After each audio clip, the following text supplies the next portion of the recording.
श्री कृष्ण गोविंद हरे मुरारे, हे नाथ नारायण वासुदेव। श्री कृष्ण गोविंद हरे मुरारे, हे नाथ नारायण वासुदेव। हे नाथ नारायण वासुदेव, हे नाथ नारायण वासुदेव, हे नाथ नारायण वासुदेव, हे नाथ नारायण वासुदेव। श्री कृष्ण गोविंद हरे मुरारे, हे नाथ नारायण वासुदेव। हरे राम हरे राम, राम राम हरे हरे, हरे कृष्ण कृष्ण कृष्ण हरे हरे, हरे राम राम राम हरे हरे, हरे कृष्ण कृष्ण कृष्ण हरे हरे, हरे राम राम राम हरे हरे, हरे कृष्ण कृष्ण हरे हरे। जन सरोज रज निज मन मुकुर सुधार, रघुबर विमल जस जोदायक फल कथा प्रारंभ होत है। सुनहु वीर हनुमान, राम लखन सिय जानकी, सदा करहु कल्याण। जय श्री कृष्ण।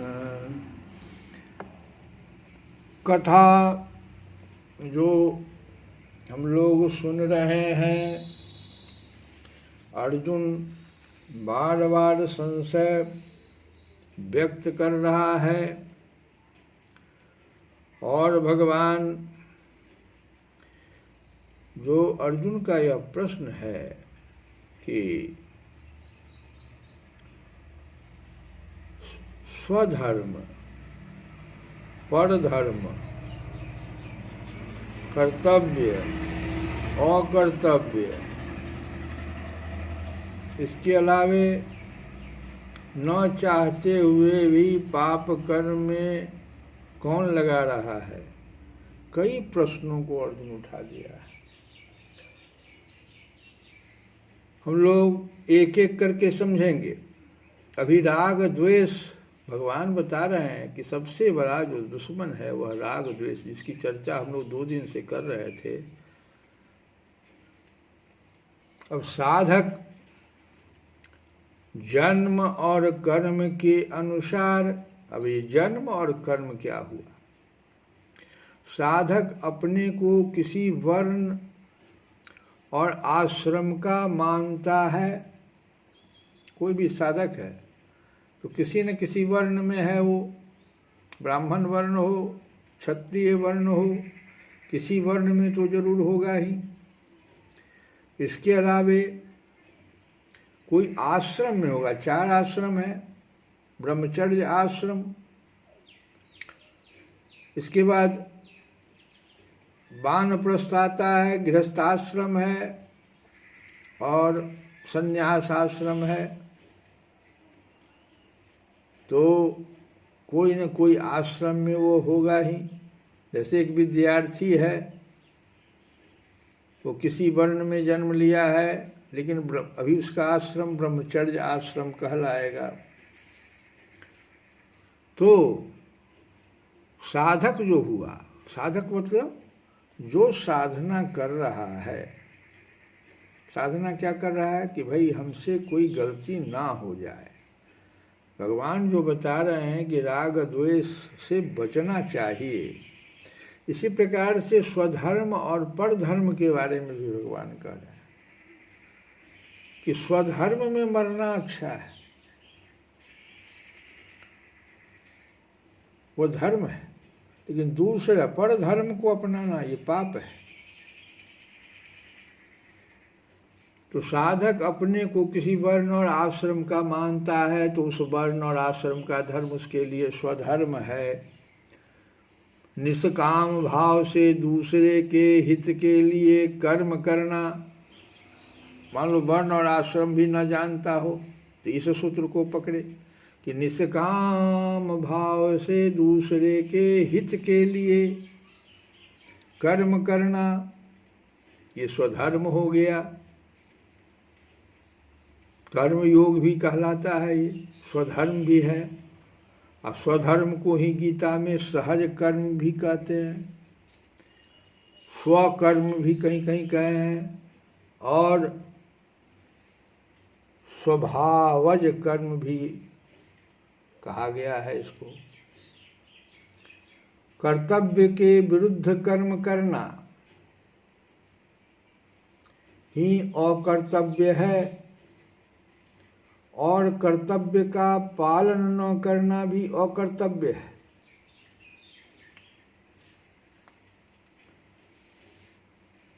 तो जैसे विद्यार्थी हो या अध्यापक, कोई अगर अपने को मानता है विद्यार्थी या अध्यापक कुछ भी, तो पढ़ना या पढ़ाना उसके लिए स्वधर्म है। वह अपने को सेवक, जिज्ञासु या भक्त अगर मानता है, तो सेवा करना, जिज्ञासा मतलब हुआ भक्ति, उसके लिए स्वधर्म हो गया। तो जिसमें दूसरे के अहित का, अनिष्ट का भाव होता है, वह चोरी, हिंसा आदि कर्म किसी के भी स्वधर्म नहीं है, प्रत्युत कुधर्म अथवा अधर्म है। और प्रत्येक धर्म में कुधर्म, अधर्म और परधर्म, तीन वो बात। प्रत्येक धर्म में अगर देखा जाए तो तीन चीजें जरूर मिलेगी। एक तो कुधर्म, दूसरा अधर्म, और तीसरा परधर्म। तो दूसरे के अनिष्ट का भाव, कूटनीति आदि जो होता करता है, ये धर्म में कुधर्म कहलाता है। और यज्ञ में पशु बलि देना, ये धर्म में अधर्म है। और जो अपने लिए निषिद्ध है ऐसा दूसरे वर्ण, आश्रम आदि का धर्म, ये धर्म में परधर्म है। तो कुधर्म, अधर्म और परधर्म, इन तीनों से कल्याण नहीं होता। और प्रत्येक धर्म में तीनों रहता है, कुधर्म भी रहता है, अधर्म भी रहता है, और परधर्म भी रहता है। आपको स्वधर्म करना है, आपको स्वकर्म करना है, आपको स्वभावज कर्म करना है। निष्काम भाव से दूसरे के हित के लिए कर्म करना है, ये सब हुआ स्वधर्म। कुधर्म, अधर्म और परधर्म नहीं करना है, इससे कल्याण नहीं होगा। कल्याण तो उस धर्म से होता है जिसमें अपने स्वार्थ तथा अभिमान का त्याग एवं दूसरे का वर्तमान में और भविष्य में भी हित होता हो। तो अर्जुन प्रश्न कर रहा है कि स्वधर्म कल्याण कारक और परधर्म भयावह है, ऐसा जानते हुए भी मनुष्य स्वधर्म में प्रवृत्त क्यों नहीं होता। अब बहुत लोग ऐसे हैं जो इन सब चीज़ों को जानते हैं, जैसे आज हम बोल रहे हैं तो बहुत लोग जान गए, लेकिन इसके बावजूद भी अर्जुन का प्रश्न है कि ऐसा जानते हुए भी कि स्वधर्म कल्याणकारक है और परधर्म भयावह है, ऐसा जानते हुए भी मनुष्य स्वधर्म में प्रवृत्त क्यों नहीं होता। तो एक कारण तो राग द्वेष वाला भगवान बताए ही, और भी कारण है क्या। अर्जुन का क्या प्रश्न है कि अथ केन प्रयुक्तोऽयं पापं चरति पुरुषः अनिच्छन्नपि वार्ष्णेय बलादिव नियोजितः। अर्थात हे वार्ष्णेय, अथ अयं पुरुषः, फिर यह मनुष्य अनिच्छन न चाहता हुआ भी अपि भी बलात् नियोजितः, जबरदस्ती लगाए हुए की तरह, बलात् नियोजितः इव केन प्रयुक्तः, किससे प्रेरित होकर पापम चरति, पाप का आचरण करता है। पुनः पूछ दिया। अर्जुन के प्रश्न का अभिप्राय क्या है सो समझो।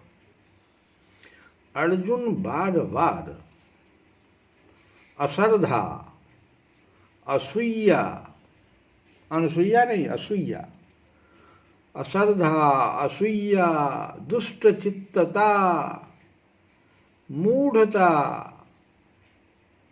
और स्वभाव जो प्रकृति जिसको कहते हैं की परवशता, स्वभाव की परवशता, राग द्वेष, स्वधर्म में अरुचि और परधर्म में रुचि, इनमें से कौन सा कारण है जिससे मनुष्य विचार पूर्वक न चाहता हुआ अभी पाप में प्रवृत्त होता है। इतनी बात को अर्जुन पूछ रहा है।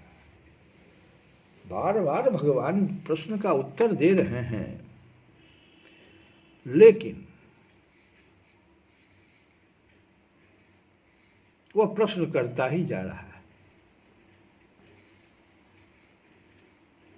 केन प्रयुक्तयं पापम चरति, केन किससे, प्रयुक्तः प्रेरित होकर, पापम चरति पाप का आचरण करता है। तात्पर्य क्या है इसका कि विचारवान मनुष्य स्वयं पाप करना नहीं चाहता,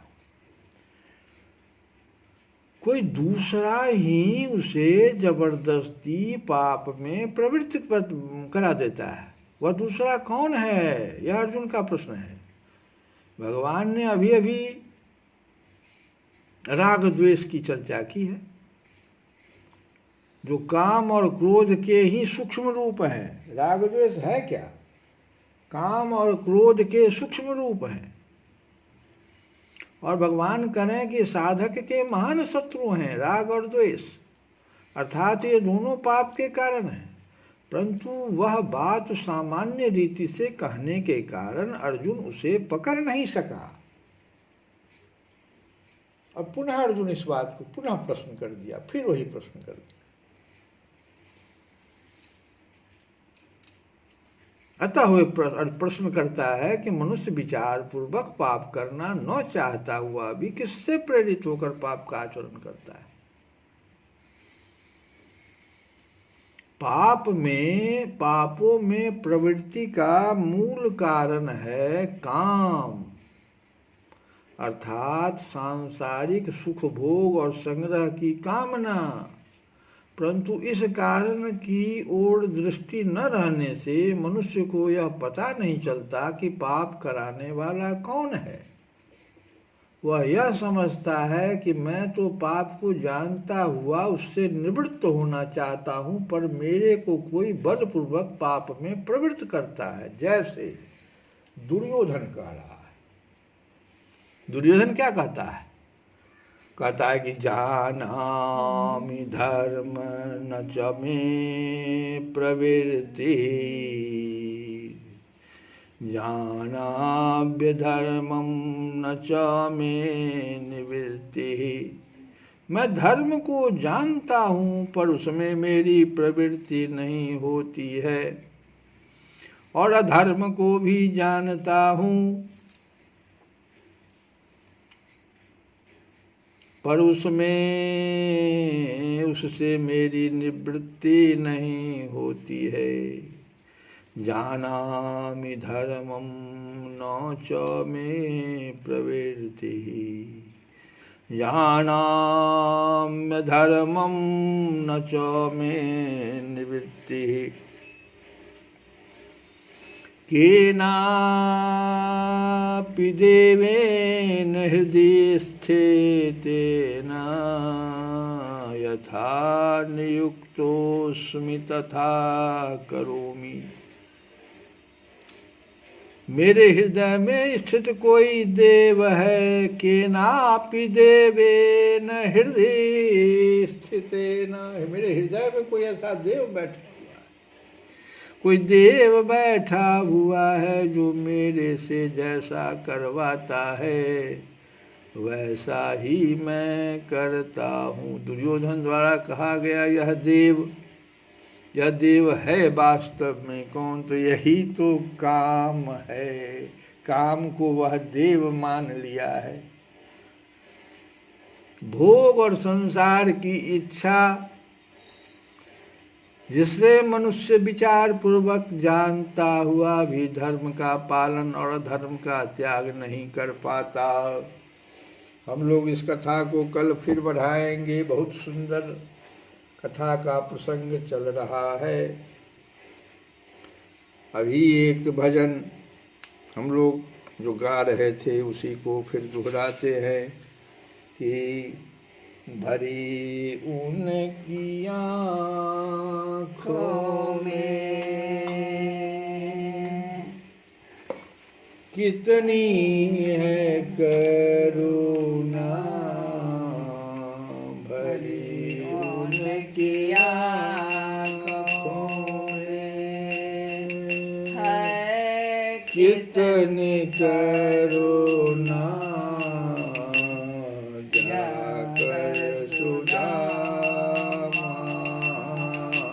भिखारी से पूछो, जाकर सुदामा भिखारी से पूछो, है करामात क्या उनके चरणों की रज में, गौतम की नारी से पूछो, जाकर के गौतम की नारी से पूछो, प्रभु कैसे सुनते हैं दुखियों की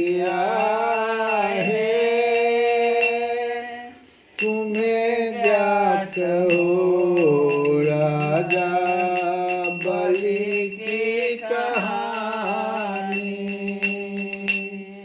तुम्हें ज्ञात हो राजा बलि की कहानी। निराधार का कौन आधार निराधार का कौन आधार जग में, ये प्रश्न द्रुपद दुलारी से पूछो,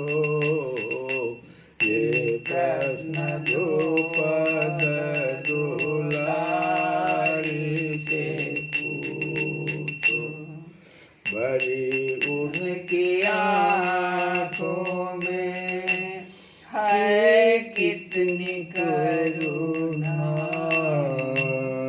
जगत सुगमा भिखारी से पूछो। श्री कृष्ण गोविंद हरे मुरारे हे नाथ